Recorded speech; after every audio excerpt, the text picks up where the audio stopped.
Hello everyone, आप सभी का मैं अपने यूट्यूब चैनल एसएससी विद अनु पर स्वागत करती हूँ। फटाफट से जुड़ जाइए, शुरू करते हैं आज की क्लास। एंड आज की क्लास में हम लोग करने वाले हैं डेली करंट अफेयर्स। आप सभी जानते हैं बच्चा, अभी रिसेंटली जो मैम बहुत सारी मेजर ऐसी न्यूज़ हैं जो हमें जानना बहुत ज़्यादा ज़रूरी है।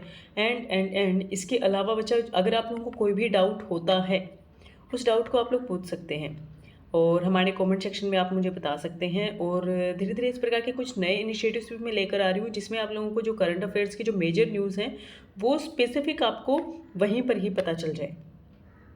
तो चलिए शुरू करते हैं आज का करंट अफेयर्स। ये क्लास को भैया आप लोग लाइक, शेयर एंड सब्सक्राइब ज़रूर किया करें। इसको शेयर ज़रूर कर दो, मैक्सिमम से मैक्सिमम बच्चों तक पहुँचा दो, ठीक है। चलिए, हमारा जो पहला क्वेश्चन है वो क्वेश्चन क्या दिया गया अभी मैम, हमें जो पहला प्रश्न देखने को मिला है वो है, कौन सा राज्य सांकेतिक भाषा में विधानसभा की कार्यवाही प्रसारित करने वाला भारत का पहला राज्य बन गया है। सांकेतिक भाषा बच्चा, जो साइन लैंग्वेज, जो लोग नहीं बोल सकते हैं, ठीक है, उन लोगों के द्वारा जो हाथ में यानी हाथों के इशारों के माध्यम से जो बातें की जाती हैं उसी को साइन लैंग्वेज बोला जाता है। तो इन्होंने कहा है कि जो ये साइन लैंग्वेज जो यूज़ की जाएगी, अभी रिसेंटली कौन सी वो लेजिस्लेचर है जिसके द्वारा अभी रिसेंटली कहा गया है कि अपनी कार्यवाही के अंतर्गत हम लोग इसको लेकर आएंगे और ये कार्यवाही करने वाला ये भारत का पहला राज्य बन गया है। ऑप्शन दिया गया है पंजाब, उत्तर प्रदेश, महाराष्ट्र या फिर मध्य प्रदेश। साइन लैंग्वेज किसके द्वारा यूज़ की जाएगी अभी रिसेंटली अपनी विधानसभा यानी लेजिस्लेटिव असेंबली की क्या आएगा प्रोसीडिंग के अंदर, किसके द्वारा भी मैम? पंजाब। क्या आएगा मैम?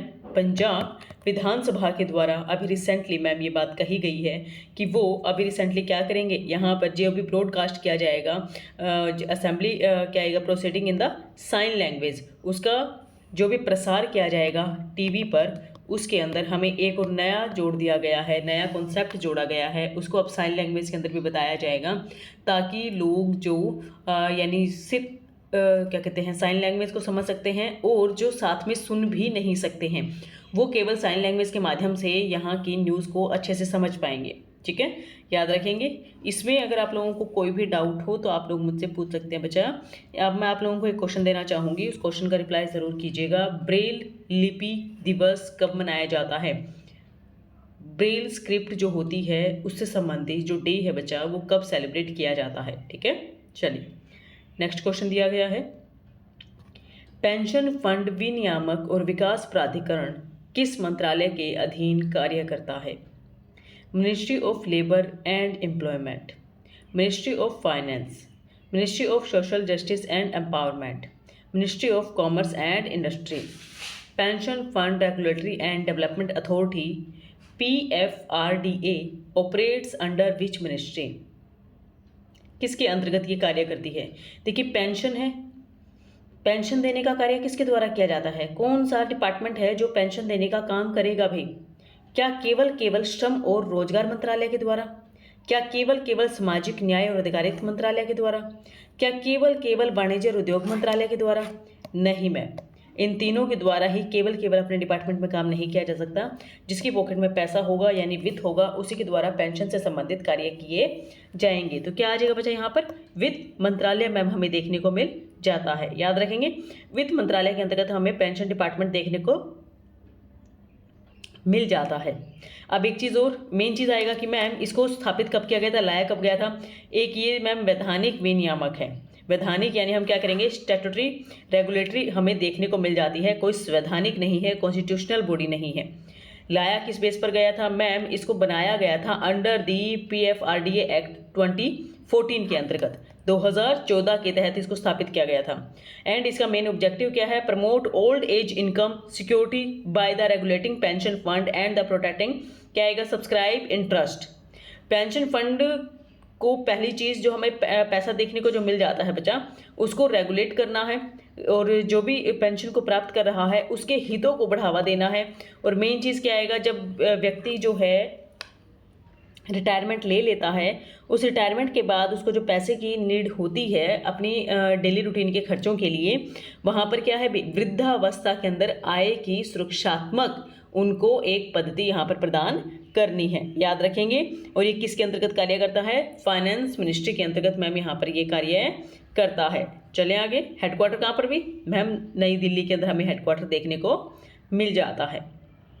नेक्स्ट क्वेश्चन इज, सरकार ने उत्तर भारत की पहली परमाणु ऊर्जा परियोजना किस राज्य में स्थापित करने की घोषणा की है? हरियाणा, गुजरात, महाराष्ट्र या फिर राजस्थान? देखिए क्वेश्चन यहाँ पर ये इंपॉर्टेंट बन जाता है कि द गवर्नमेंट हैज़ अनाउंस्ड, उन्होंने सिर्फ अनाउंस किया है the establishment of the north India's first nuclear, north India का पहला क्या आएगा भी मैम? न्यूक्लियर पावर प्रोजेक्ट यहाँ पर लगाया जाएगा। नॉर्थ इंडिया में हमें कौन सा देखने को मिल जाता है? महाराष्ट्र क्या नॉर्थ इंडिया में आता है? नहीं मैम। क्या गुजरात नॉर्थ इंडिया में आता है? नहीं मैम। अब हमारे पास दो ऑप्शन बच जाते हैं। देखिए इन दोनों में से आप मुझे फटाफट से बताइए। यानी मैम हमें इतना तो आइडिया बन गया है कि नॉर्थ इंडिया में ये जो बात चली है ये हमें कहाँ पर देखने को मिल रही है? मैम वेस्ट के एरिया में देखने को मिल रही है। और वेस्ट में हमें एक तो राजस्थान के बारे में बात की गई है, दूसरा गुजरात हमें देखने को मिल रहा है, सॉरी दूसरा हमें यहाँ पर हरियाणा देखने को मिल रहा है, ना कि गुजरात, छोड़िए। तो ये दोनों के बारे में जो चर्चा है बच्चा, क्या आएगा आंसर? मैम हरियाणा। आंसर क्या आएगा इसका? हरियाणा के अंतर्गत पहली परमाणु ऊर्जा परियोजना की स्थापना करने की बात कही गई है। हरियाणा में हमें ये देखने को मिल जाएगा। अब क्या आएगा मैम? ये परमाणु ऊर्जा बच्चा याद रखिएगा, न्यूक्लियर एनर्जी का यूज़ केवल बिजली उत्पादन या फिर जो एथिकल चीज़ें हैं उनके अंदर ही किया जाता है। इसका नेगेटिव यूज़ बिल्कुल ही बैन है। अगर न्यूक्लियर पावर का यूज़ न्यूक्लियर बॉम्ब बनाने के लिए, ठीक है, या फिर हम कहेंगे कि मैम यहाँ पर न्यूक्लियर पावर का यूज़ न्यूक्लियर से संबंधित जो एनर्जी है उसका नेगेटिव यूज़ करने के लिए कुछ भी चीज़ बनाएं, कुछ वेपन बना दें, कुछ बॉम्ब बना दें, तो भाई वो सब कुछ रिस्ट्रिक्टेड है बच्चा, उनको नहीं किया जा सकता है। कारण क्या होगा? क्योंकि वो नुकसान पहुंचा सकती हैं एक मेजर लेवल पर। मैम न्यूक्लियर जो बॉम्बिंग की गई थी मैम नागासाकी के अंदर हम लोगों ने देखी है, उसका जो परिणाम है आज तक वहाँ के लोगों को भुगतना पड़ता है। तो इसी बेसिस पर हम लोग क्या कह देंगे कि यहाँ पर हरियाणा के गोरखपुर में भारत की, उत्तर भारत की, ये नॉर्थ इंडिया जरूर याद रखिएगा, नॉर्थ इंडिया की हमें पहली क्या आएगा? North India's first nuclear power project in Gorakhpur Haryana हमें देखने को मिल जाएगा। इसने क्या किया? स्वच्छ ऊर्जा लक्ष्यों के लिए, देखिए यहाँ पर क्लियर मेंशन कर दिया है इन्होंने, जो एनर्जी है क्लीन एनर्जी गोल्स के लिए कोई भी नेगेटिव यूज इसके अंदर नहीं किया जाएगा, उनके लिए इसका यूज किया जाएगा, ठीक है। एंड यहाँ पर आप लोग याद रखिएगा, न्यूक्लियर जहाँ पर एनर्जी होती है बचा, वहाँ पर ईंधन के लिए यूरेनियम का यूज किया जाता है। वहाँ का रॉ मटेरियल के रूप में किसका? यूरेनियम का यूज़ किया जाता है, जो कि प्राकृतिक रूप से हमें पाया जाता है। यूरेनियम को U-235 इस नाम से हमें मैक्सिमम देखने को मिल जाता है, U-236, ये दो नाम हमें देखने को मिल जाते हैं बच्चा इसके। तो यूरेनियम हमें क्या आएगा भी मैम? न्यूक्लियर एनर्जी के अंदर एक रॉ मटेरियल के रूप में यूज़ होता हुआ दिखाई देता है। अब आप लोगों को कुछ यहाँ पर न्यूक्लियर पावर प्लांट्स के बारे में बताना चाहूँगी। न्यूक्लियर पावर प्लांट्स जिनके माध्यम से बिजली का उत्पादन किया जाता है, न्यूक्लियर एनर्जी। सबसे पहले हम बात करेंगे कि मैम हमें यहाँ पर क्या देखने को मिल रहा है न्यूक्लियर एनर्जी के अंदर। मैम हमें देखने को मिला उत्तर प्रदेश, जिसमें आ जाएगा नरोरा। उत्तर प्रदेश के अंदर नरोरा कैसे कहेंगे कि मैम उत्तर प्रदेश के अंदर नई नई चीज़ें हमें देखने को मिल ही जाती हैं, नरोरा, ठीक है। राजस्थान का नाम तो राजस्थान के नाम से ही देखने को मिल जाता है। टोटल हमें 22 न्यूक्लियर रिएक्टर्स देखने को मिल जाते हैं भारत के अंदर। उसके बाद क्या आएगा भी मैम? हमें यहाँ पर गुजरात में हमें क्या देखने को मिला है? काकरा पर एटॉमिक पावर स्टेशन। काकरा पर यानी आप क्या कर लेंगे भी यहाँ पर मैम, जो राजस्थान के लोग हैं खाखड़ा, फाफड़ा, इस प्रकार की चीज़ें, ढोकला, इस प्रकार की चीज़ें खाना ज़्यादा पसंद करते हैं मैम। तो काकरा फाफड़ा को हम लोग यहाँ से कनेक्ट कर सकते हैं, नहीं कर सकते? देखिए काकरा पर एटॉमिक एनर्जी, काकड़ा को खाखरा, जो वहाँ के पापड़ वगैरह खाए जाते हैं, जो ढोकला खाया जाता है, उसको आप लोग यहाँ से कनेक्ट कर लीजिएगा। फिर आएगा महाराष्ट्र। मैम महाराष्ट्र में हमें क्या देखने को मिला है? तारापुर, तारे सितारे, फिल्मी सितारे सभी कहाँ पर रहते हैं मैम? मुंबई के अंदर। कहाँ पर रहते बच्चा? मैम मुंबई के अंदर वो रहना पसंद करते हैं। तो मुंबई में जो तारे सितारे रहते हैं उस आधार पर हम लोग क्या कर देंगे मैम? यहाँ पर तारापुर एटॉमिक पावर स्टेशन देखने को मिल जाता है। इसके अलावा हमें नेक्स्ट क्या देखने को मिला है मैम? हमें देखने को मिला कैगा जनरेटिंग स्टेशन। कैगा को हम कर देंगे मैम कहाँ पर है, कर्नाटका के अंतर्गत। कर्नाटका यानी नाटक, नाटक के अंदर क्या क्या कहा जाता है, क्या आपको पता नहीं है? नाटक में किस किस प्रकार से परफॉर्म किया जाता है, क्या आपको पता नहीं है? तो क्या आएगा कर्नाटका में, कैगा क्या क्या किया जाता है, ठीक है। फिर हमें लास्ट में देखने को मिल जाता है मैम यहाँ पर तमिलनाडु के अंदर, तमिलनाडु के अंदर सबसे मेजर है भाई, एक तो आ जाएगा कुडनकुलम, दूसरा आ जाएगा Madras. Madras atomic power plant है वो ठीक है, बट मैम सबसे ज़्यादा इंपॉर्टेंट हमें जो एग्जाम में देखने को मिल जाएगा ये क्या आएगा मैम, कुडनकुलम, जो कि किसकी सहायता से मैम, रशिया की सहायता से मैम इसको यहाँ पर स्टैब्लिश किया गया था। अभी रिसेंटली मैम इसका 4th रिएक्टर इसमें लगाए जाने की बात कही जा रही है, 3 रिएक्टर इसमें लगाए जा चुके हैं। ये पूरा एक स्पेस है, मान लेते हैं कोई रिएक्टर है, इसमें जो लगने वाली इस प्रकार की जो भट्टियाँ होती हैं बच्चा, आप लोगों ने देखा होगा इस प्रकार की बड़ी बड़ी भट्टियाँ लगी होती हैं सीमेंट की बनी हुई, तो उनको क्या बोला जाता है, रिएक्टर बोला जाता है। तो तमिलनाडु के अंदर हमें यहाँ पर मेजर 3 जो रिएक्टर्स है काम करते हुए दिखाई दे रहे हैं, बट जो 4th है वो अभी बनाने की बात कही जा रही है। याद रखेंगे, अगर इसमें आप लोगों को कुछ भी याद नहीं हुआ है तो बता सकते हैं आप लोग मुझे कमेंट सेक्शन में, आपके कमेंट्स प्रॉपरली भैया आप लोगों को यहाँ पर रिप्लाई किया जाएगा, ठीक है। चलो नेक्स्ट क्या दिया गया है मैम, स्वदेश दर्शन योजना किस मंत्रालय के द्वारा शुरू की गई है? Swadesh Darshan scheme was launched by which ministry? Ministry of culture, ministry of tourism, ministry of home affair, ministry of urban development, संस्कृति मंत्रालय, पर्यटन मंत्रालय, गृह मंत्रालय या फिर शहरी विकास मंत्रालय? ये आएगा भाई मिनिस्ट्री ऑफ किसके द्वारा भी मैम, यहाँ पर टूरिज्म के द्वारा। अभी रिसेंटली इनकी इंसल्ट की गई है। अब कहोगे मैडम इंसल्ट कैसे? देखिए स्वदेश दर्शन यहाँ पर मीनिंग हमें पता चल पा रहा है। स्वदेश दर्शन यानी अपने ही देश की जो अलग अलग मोन्यूमेंट्स हमें दिए गए हैं उनके दर्शन करना, उन मोन्यूमेंट्स के दर्शन करना, ठीक है, स्वदेश दर्शन योजना। तो संस्कृति मंत्रालय, पर्यटन मंत्रालय, यहाँ पर जो पर्यटन मंत्रालय है भाई, उस पर्यटन मंत्रालय के द्वारा यहाँ पर क्या नहीं किया गया, इसका सही से पालन नहीं किया गया, इस वजह से इनकी जमकर निंदा की गई है। इसका हमें फेज 2 भी देखने को मिला, ठीक है, जिसमें क्या किया गया था, ट्राई किया गया था कि भारत को आत्मनिर्भर बनाया जाएगा सभी मॉन्यूमेंट्स को रख रखाव के लिए या फिर यहाँ पर जो टूरिस्ट हैं उनको प्रमोट करने के लिए। और अगर हम कहेंगे कि स्वदेश दर्शन योजना ही फेल हो गई है तो इसके चाहे कितने भी वर्जन हमें देखने को मिले सब के सब फेल हो जाएंगे। तो यहाँ पर स्वदेश दर्शन आप इस नाम से समझ पा रहे होंगे। पहली चीज़ आप ये देखिए किसके द्वारा कहा गया है, लोक लेखा समिति। पॉलिटी के अंदर आप पढ़ेंगे कि हमारे जो संविधान है उसके अंदर 3 समितियों की मेजरली बात कही गई है, और भी समितियां हैं 24 के समथिंग, बट यहाँ पर कौन सी आएगी, लोक लेखा यानी पब्लिक अकाउंट कमेटी जो हमें देखने को मिल जाती है। दूसरी हमें कौन सी देखने को मिल जाएगी भाई, हमें यहाँ पर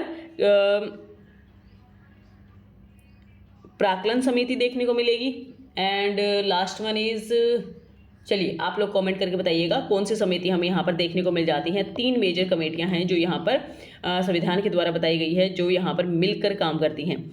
मेन चीज़ इनके द्वारा क्या बताया गया कि यहाँ पर केंद्रीय पर्यटन मंत्रालय की आलोचना की गई है। कारण क्या है, 2015 में इसको लाया गया था। थीम क्या थी कि जितने भी कॉरिडोर और सर्किट देखने को मिल जाते हैं, कॉरिडोर यानी बच्चा एक किसी मोन्यूमेंट को दूसरे मोन्यूमेंट से जोड़ने के बीच का जो रास्ता होता है उसको कॉरिडोर कहा जाता है, ठीक है। ये जो पूरी शुरुआत की गई थी ये अब उतनी ज़्यादा सफल हमें देखने को नहीं मिल रही है। 100% केंद्र के द्वारा वित्त पोषित है, यानी हमने ये बताया था कि सेंट्रल स्पॉन्सर्ड स्कीम हो जाती है और सेंट्रल क्या आएगा, सेक्टर्ड स्कीम। तो ये क्या आएगा, सेंट्रल सेक्टर्ड स्कीम है। सेक्टर यानी केवल केंद्र सरकार की स्कीम है ये, और केंद्र सरकार ने क्या कहा था कि इसमें मोन्यूमेंट्स के रखरखाव के लिए जो भी खर्च आएगा वो केंद्र सरकार के द्वारा यहाँ पर भुनाया जाएगा।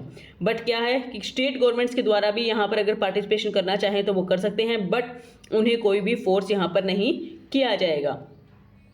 अब आप लोगों को कॉरिडोर्स के बारे में बता रही थी कि भारत के अंदर हमें कौन कौन से कॉरिडोर्स यहाँ पर देखने को मिल जाते हैं। पहली चीज़ आप लोग याद रखिएगा कि भारत के अंदर हमें जो पिलग्रिम यानी जो पूजनीय धार्मिक स्थल हैं उनसे संबंधित कॉरिडोर कौन कौन से हैं। एक इंपॉर्टेंट क्वेश्चन मैं आप लोगों को देना चाहूँगी, यहाँ पर ध्यान रखिएगा भाई, 2024 के बजट के अंदर एक 10 किलोमीटर के कॉरिडोर के बनाने बिहार में देखिए मैंने हिंट सब कुछ दे दिया आप लोगों को। बिहार में एक कॉरिडोर बनाने की बात कही गई है। वो कॉरिडोर बनाने की जो बात कही गई है बच्चा, आप मुझे ये बताइए वो किन 2 स्थानों को जोड़ती है। बिहार के अंदर है, 10 किलोमीटर की दूरी है, ठीक है, और वो भी धार्मिक कॉरिडोर है। तो मुझे फटाफट से कमेंट करके ज़रूर बताइएगा कि वो है कौन सा, उसका नाम क्या है। तो यहाँ पर हमें कौन कौन से कॉरिडोर देखने को मिल जाते हैं। देखिए उत्तर प्रदेश के अंदर क्या आएगा मैम, काशी विश्वनाथ कॉरिडोर। बिहार के अंदर मैं अभी बता रही हूँ कि बजट में हमें यहाँ पर कही गई है, बट अभी रिसेंटली क्या है वो बनाया नहीं गया है। माँ कामाख्या देवी की जो परियोजना है उसके आधार पर माँ कामाख्या देवी के आसपास में जो भी हमें मोन्यूमेंट्स देखने को मिल जाते हैं उन सभी को या उन टेम्पल्स को यहाँ पर कनेक्ट करने की बात कही गई है। ठीक है, बांके बिहारी कॉरिडोर उत्तर प्रदेश के अंदर मथुरा और वृंदावन के बीच में जितने भी मंदिर हैं उन सभी को आपस में कनेक्ट कर दिया है। अगर आप घूमने के लिए जाएं तो आपका मन करेगा कि मैं सारे ही मंदिर क्यों ना घूम लूँ। ठीक है, फिर क्या आएगा मैम यहाँ पर महाकाल लोक कॉरिडोर, जो मध्य प्रदेश के अंदर आप देखेंगे कि हमें यहाँ पर 12 ज्योतिर्लिंग में से यहाँ पर 2 ज्योतिर्लिंग देखने को मिल जाते हैं। कौन कौन से आएंगे भी फटाफट से मुझे कमेंट करके बताओ। चलिए मैं ही बता देती हूँ कौन कौन से आएंगे मैम। एक तो हमें उज्जैन में देखने को मिल जाता है, दूसरा हमें कहाँ देखने को मिल जाएगा मैम, दूसरा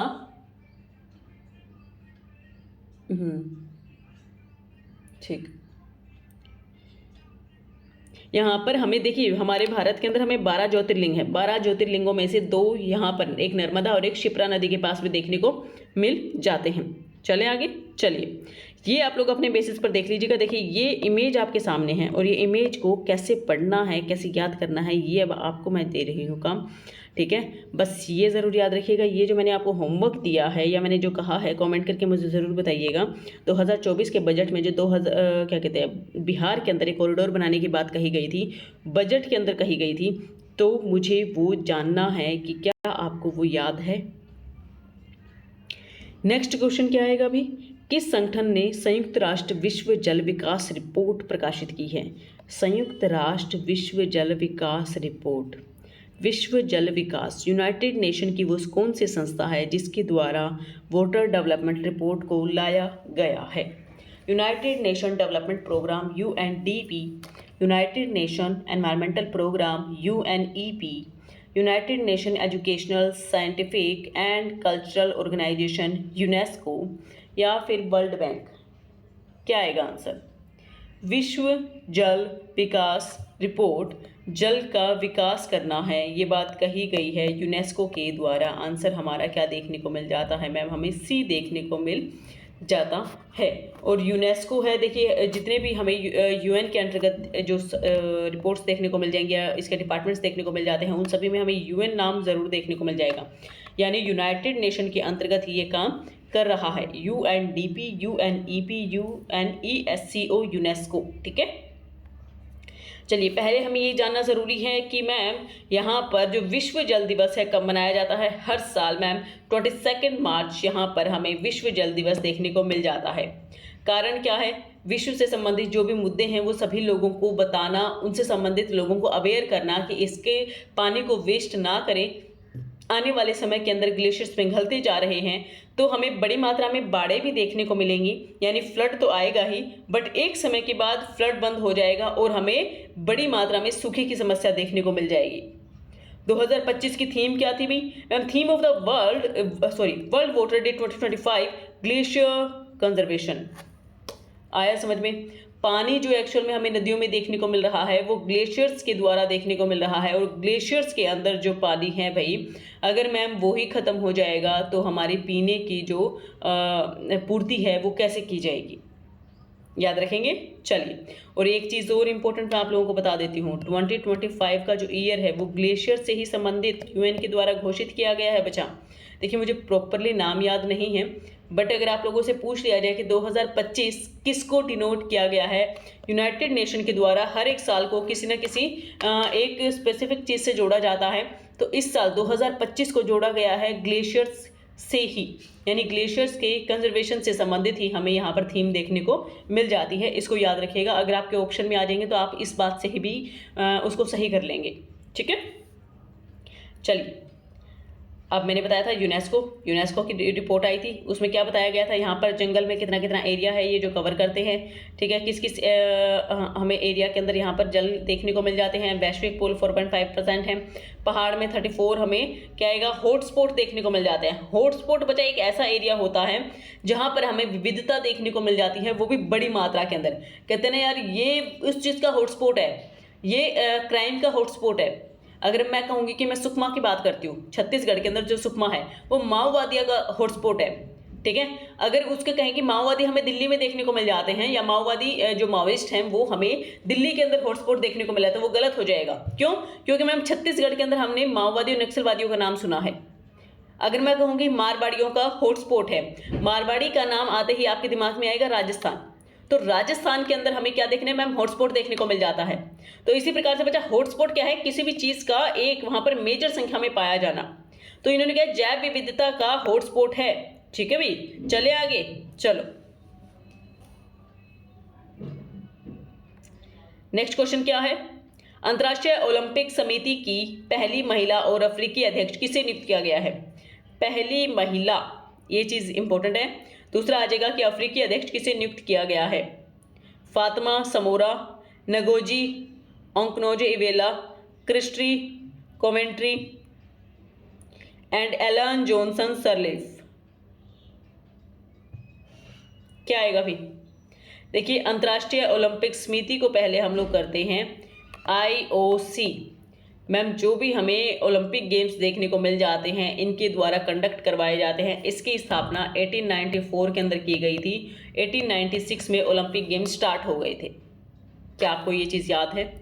मैंने आप लोगों को जब ओलंपिक गेम्स करवाए थे तब इसके अंदर ये चीज़ सब बहुत अच्छे से बताई थी। 1896 के अंतर्गत मैम यहाँ पर क्या किया गया था अभी? मैम 1896 में IOC की स्थापना की गई। फिर इसी IOC के द्वारा ही ओलंपिक गेम्स की शुरुआत कर दी गई थी। एंड ओलंपिक गेम्स जो हैं चाहे समर के हों चाहे विंटर के हों या फिर मैम यूथ ओलंपिक गेम्स हो, सभी को इसी के द्वारा ही रेगुलेट किया जाता है, ठीक है। ये क्या करती है, एक चार्टर बना देती है भाई, उनके ही नियमों को पालन करती है और सभी देशों और आयोजकों के द्वारा इन नियमों का पालन करना कंपलसरी माना जाता है। और ओलंपिक जो गेम है बच्चा, ग्रीक ओलंपिक, जो ओलंपिक गेम हमें रिसेंटली देखने को मिल जाते हैं इनको आधुनिक ओलंपिक कहा जाता है, क्योंकि इससे पूर्व जो ग्रीक थे उनके द्वारा भी गेम करवाए जाते थे जिनको ग्रीक ओलंपिक कहा जाता है और बीच में वो बंद हो गए थे। बट 1896 के अंदर इन्हें शुरू किया गया जिन्हें आधुनिक ओलंपिक बोला जाता है। हेड क्वार्टर हमें कहाँ देखने को मिल जाता है मैम? स्विट्जरलैंड के अंदर देखने को मिल जाता है। नॉर्मल सी चीज़ है मैम। IOC का मेन पर्पस क्या होगा मैम? ये खेल के माध्यम से एक बेहतरीन दुनिया का निर्माण करना चाहते हैं, ठीक है। चल next question is ma'am, Bharat और फ्रांस के बीच वरुण नौसैनिक अभ्यास का कौन सा संस्करण आयोजित किया जा रहा है? पहली चीज़ आप लोगों से मैं ये पूछना चाहती हूँ कि भारत और फ्रांस के बीच में हमें कौन कौन से एक्सरसाइज हैं वो देखने को मिल जाती हैं? कौन कौन से मिलिट्री एक्सरसाइजेज हैं जो देखने को मिल जाती हैं? देखिए एक आ जाएगा शक्ति। क्या आएगा भी मैम? शक्ति मिलिट्री एक्सरसाइज। एक आ जाएगा वरुण, एक आ जाएगा गरुड़, एक आ जाएगा फ्रिंजेक्स, ठीक है। शक्ति, वरुण, गरुड़, फ्रिंजेक्स, ये सारी मिलिट्री एक्सरसाइजेज वो हैं जो कि हमें इंडिया एंड फ्रांस के बीच में देखने को मिल जाती हैं, ठीक है। अभी रिसेंटली इन्होंने पूछा है कि यहाँ पर जो वरुण नौसैनिक अभ्यास है उसका कौन सा एडिशन हमें देखने को मिल रहा है? 23वां एडिशन करवाया गया है।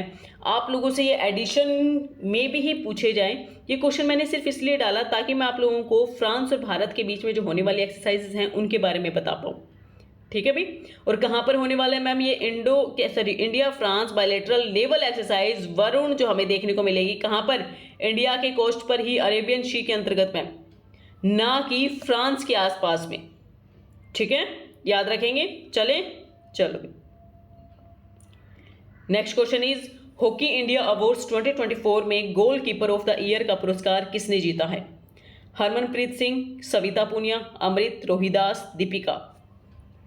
हॉकी इंडिया अवार्ड्स 2024 में गोलकीपर्स ऑफ द ईयर का पुरस्कार किसके द्वारा जीता गया है?